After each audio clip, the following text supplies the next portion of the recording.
And good morning, everybody, or good afternoon, wherever you are. It is the Tom Chenault Show, and it is a great Sunday afternoon, Super Bowl Sunday, and it is going to be fun. We are going to give you a few Super Bowl athletes of our own today. We've got a great show for you. First of all, we are going to start off with the one and only John Milton Fogg. I love this guy. I'm watching him change lives all over the world because of his deep access to the word networking and relationship. It's crazy. Then we've got Robert Hollis. You guys all know who he is, and it is going to be over the top good. So get ready to go. You are going to love this show. John Milton Fogg, you with me yet? I are. How are you, John? Good morning. I am just a slice below fabulous. Thank you. Well, you know, as I talk to you on the telephone literally daily because you inspire me so much, one thing you are always talking to me about is the importance of relationship and the relation. And one thing that I do is use a tremendous amount of superlatives. I tell people I love them.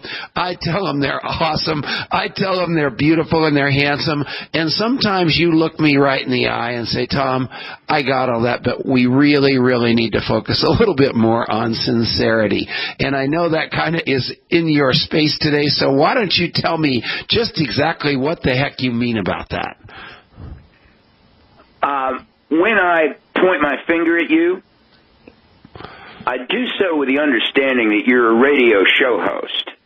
And I've been one. I've interviewed a lot of people, so I understand that. And one of the things we do, and you do this, Tom, naturally,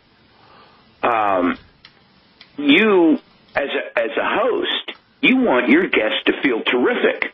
You want the best out of your guest. Well, one of the great ways to do that is to compliment them.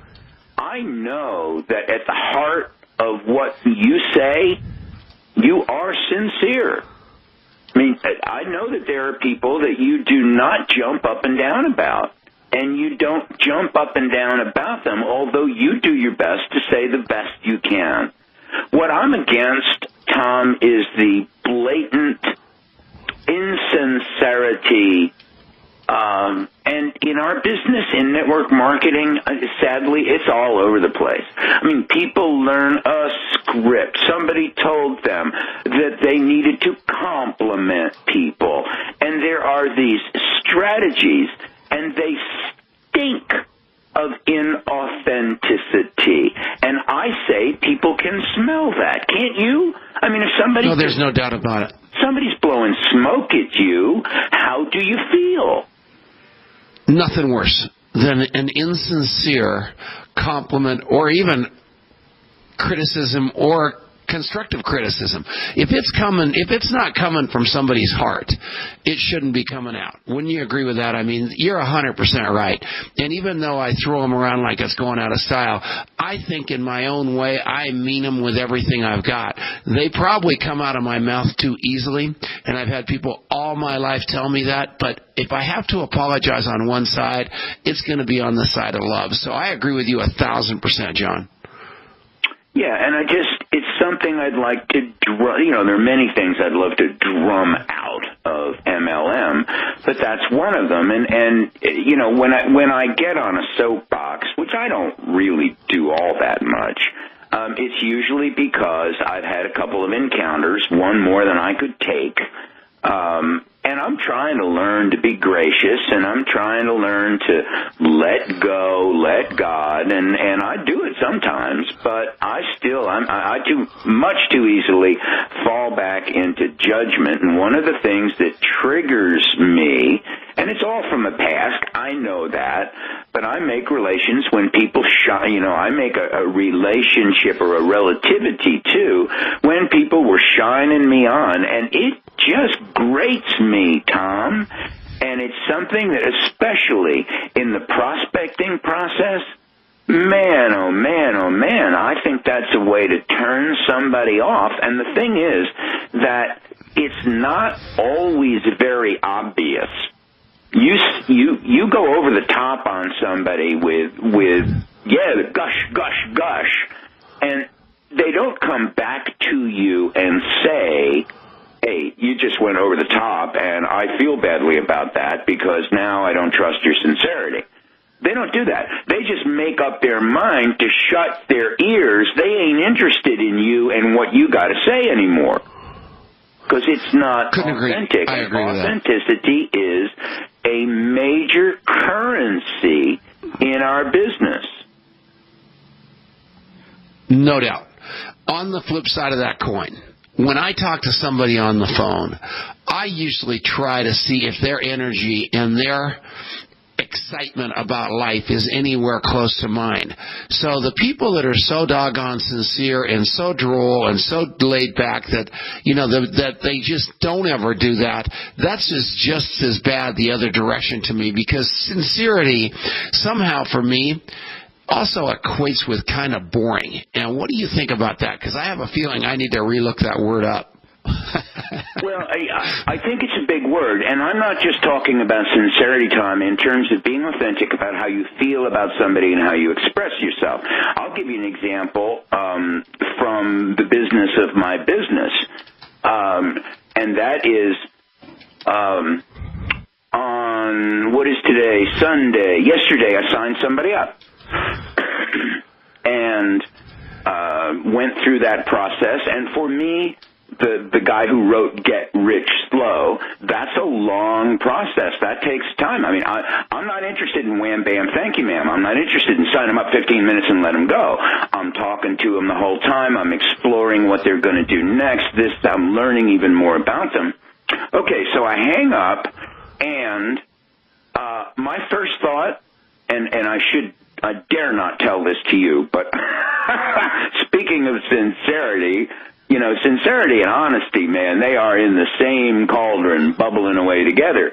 My first thought was, hot damn, I got somebody signed up. I'm going to take the rest of the day off. That is an insincere thought. What makes it insincere? Because I made a commitment. I committed to you. I committed to myself. I committed to a bunch of people. I'm going to build a business. And so signing somebody up before 1 o'clock in the afternoon, I got 4 more hours, baby. And it's insincere of me as an active network marketer who has made commitments of partnership to take the rest of the day off. What I got to do is realize I'm on a roll and ride that wave and sign somebody else up.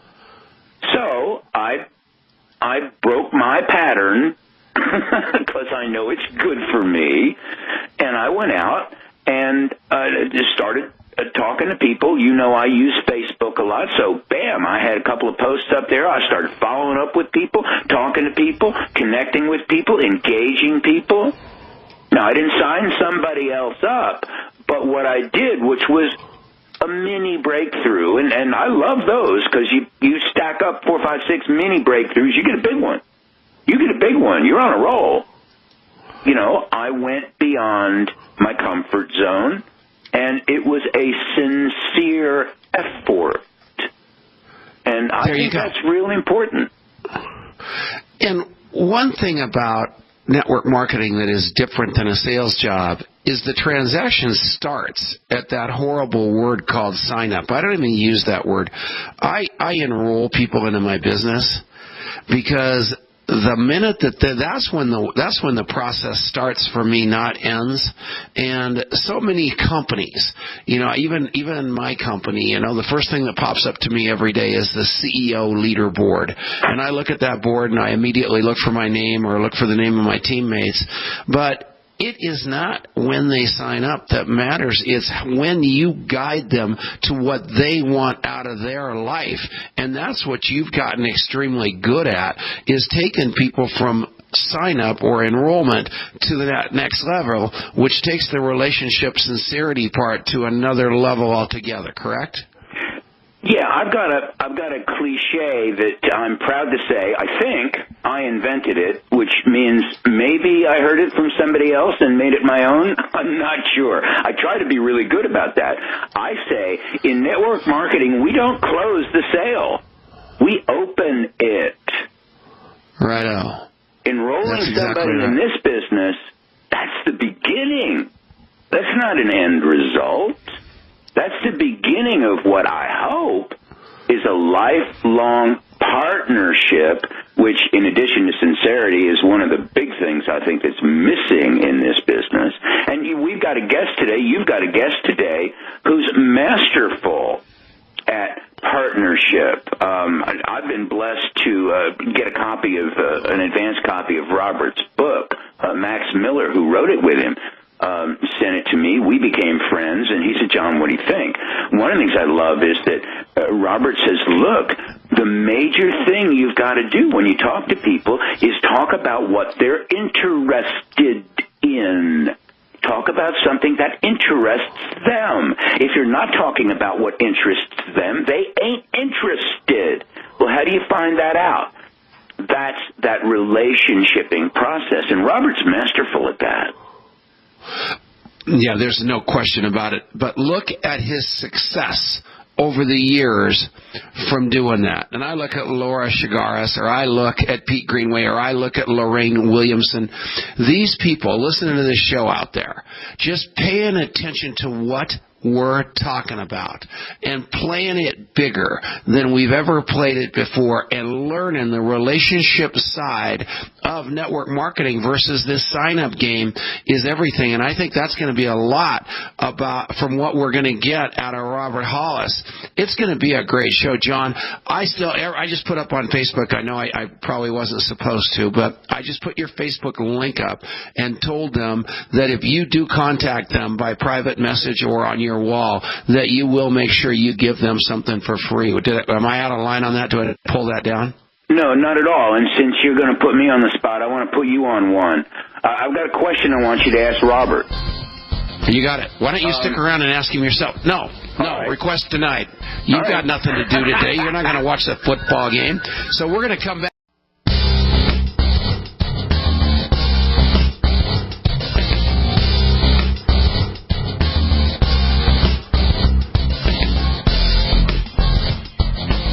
All right, we are back. It is Tom Chenault. This is the Tom Chenault Show on Super Bowl Sunday. And man alive, I've got Super Bowl athletes on this show running out of my ears. First, John Milton Fogg, who is a friend of our next guest. So John stuck around with me just to bring this guy on board. If you don't know who Robert Hollis is, you are not in the industry. That's kind of how that looks for me. He is a rock star. He's a legend. And most importantly, he is the nicest guy on the planet. He's got a website out there called UnlimitedProfits.com. He is just one of those guys that you just absolutely love. He's written a tremendous new book. We're going to talk about that, but man, hello, Robert Hollis. How are you? Wonderful, Tom, man. Thank you so much.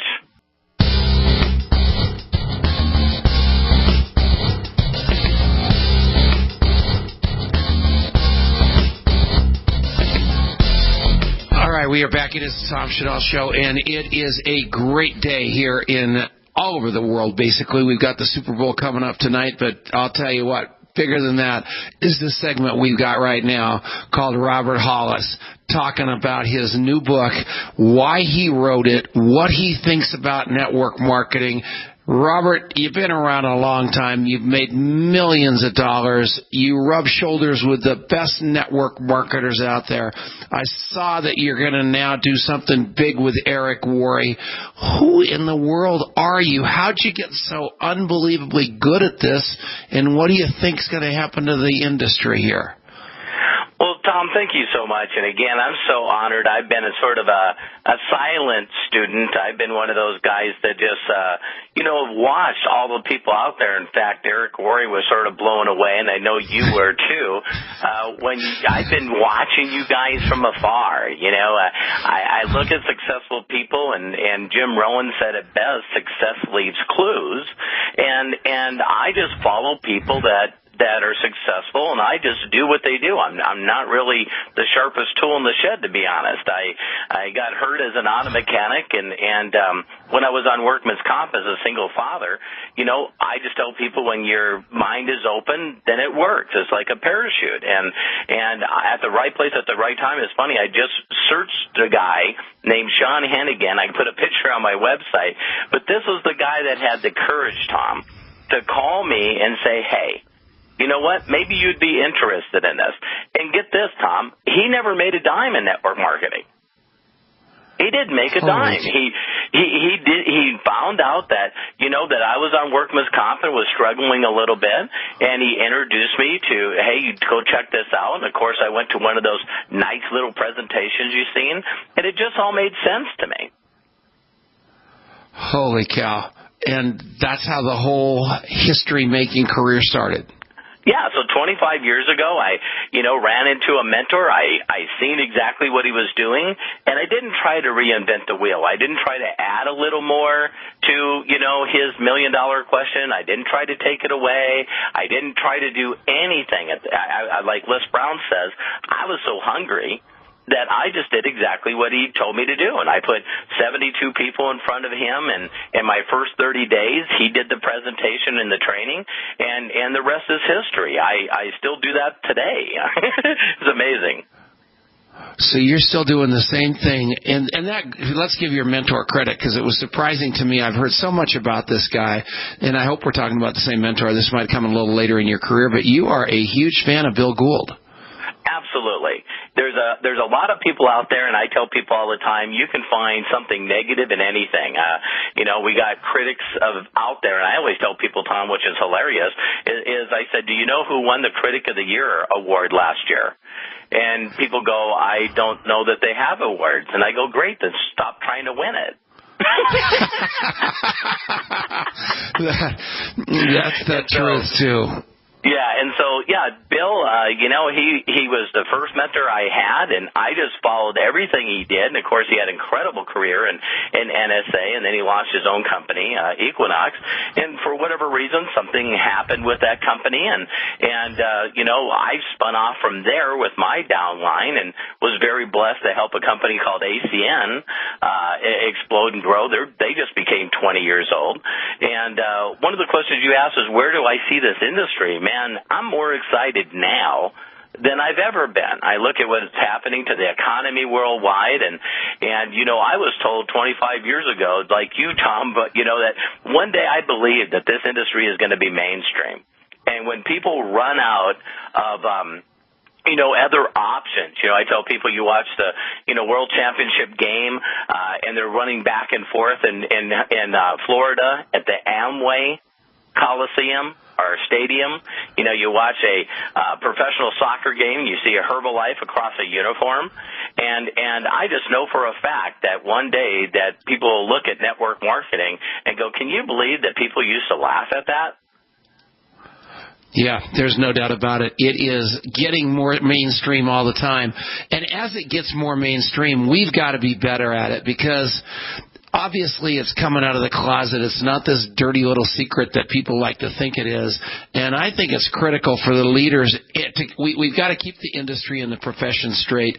And people like Richard Brooke and people like yourself, and there's a lot of people out there that are the real deal, that take this so seriously, that want to make sure that this is the greatest form of free enterprise. And there's a little responsibility in having a giant organization, isn't there? Oh, absolutely. And just like the names that you said, Eric Worre at, his last seminar that he had, GoPro, is he said all of us we keep talking about the industry of network marketing. And I thought it was cool for him to say from the stage, which, about 1,000 people there from 90 different companies, that it's time for us to call this a profession. I don't know too many athletes, professional athletes, singers, people and doctors, lawyers that make as much as I do. And I make it consistently. I'm out there making a difference. I'm helping other people. And so, I love now conversing with people like you, Tom, that, you don't look at me as a competitor. I don't look at you as a competitor. People that I believe that are new in the industry are the people that think that their deal's the only deal. I mean, my deal is that our industry, our profession, is helping people from being, let's get them. My whole book that was the reason for the book, is for people to be able to read that book and go, you know what? If this auto mechanic from Montana, North Dakota can become an entrepreneur, I think I can. Absolutely, 100% the truth. John, if you had one question for Robert Hollis, what would it be? Robert, in your own life, and I'll bet you a nickel you've observed, because you've been around a long time, lots and lots and lots of tremendously successful people.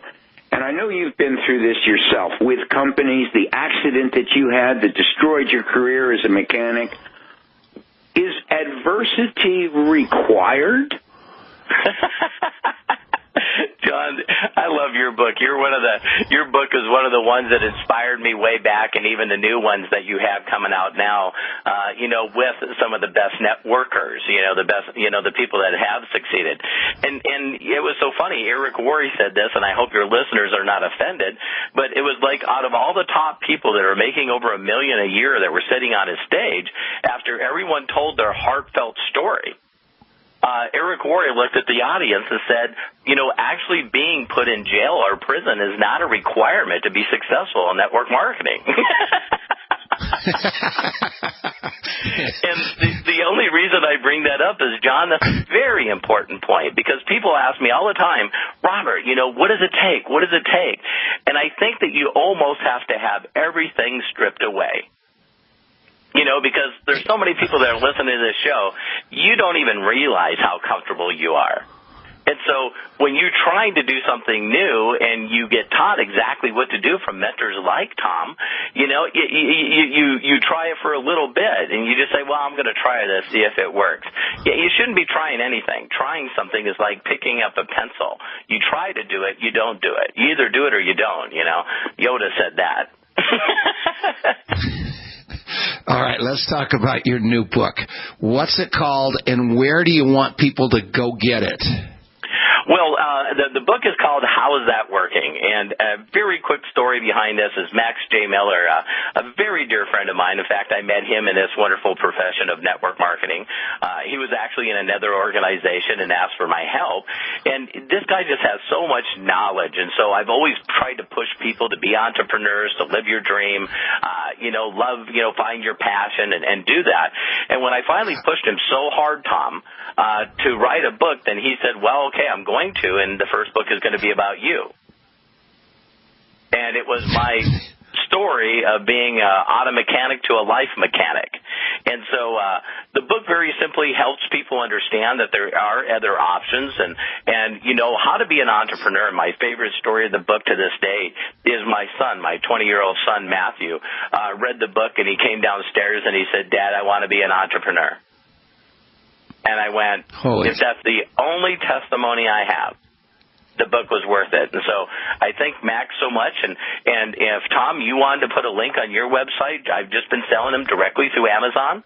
And we put it up as an e-book and then turned it into a paper book. And I'm sort of blown away how many copies are being sold so fast. We went number one in a couple of categories on Amazon, and I'm just so humbled. So if you wanted to put the Amazon link on your site, or if people, like you said at the beginning of the show, they could go to unlimitedprofits.com, that's plural, and put in their information. I have hundreds of hours of free training. My goal, like you guys, is just to help people, get out of the jail cell called a job. Yeah. The jail cell. The link is up. How is that working? A roadmap from rat race to Freedom. The Kindle edition is up first because I want you to start reading as soon as this show's over. It's that simple. It's that good a book. I know you remember the day I called you on the phone right as I was starting it, about a quarter of the way through it.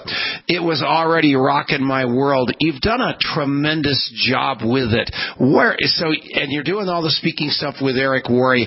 You are getting out into that mainstream speaker circuit a little more. Is there a reason for that? Are you just so rich you're bored, or what? No. And can you tell these people who your next door neighbor is, or is that over the line? No, it's not at all.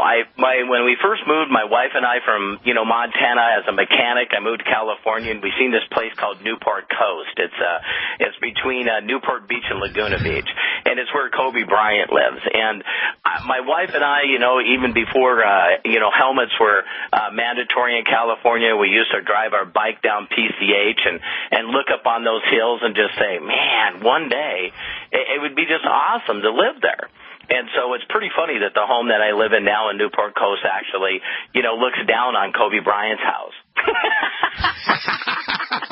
And so, that is the greatest. And just like you said with Eric Worre, of course, now I'm around these, very, very successful people that still, believe it or not, make more money than I ever dreamed of. And they keep asking me all the time what I do. And I said, well, listen, have you ever heard of those pyramid companies? And they go, yeah. And I said, you ever hear the guy at the top makes all the money? And they go, I have. I said, I'm that guy. Wow, that is so funny. Well, on Unlimited Profits, that video that you've got of you and your beautiful wife leaving your beautiful home, driving down the highway, absolutely priceless. Everybody, Robert, it's an honor talking to you. I want to thank you for coming on. You're welcome back anytime, and anything that I can ever do to help you help the profession, Eric Worre, I would be more than happy to do that. So thanks a million from John Fogg and I. Oh, thank you, John, and thank you, Tom, so much. I'm looking at being a friend of yours forever. All right. We're coming back right after this 2 minutes of commercials here. Richard Brooke, you stick around. It's the Tom Chenault Show on the Genesis Radio Network.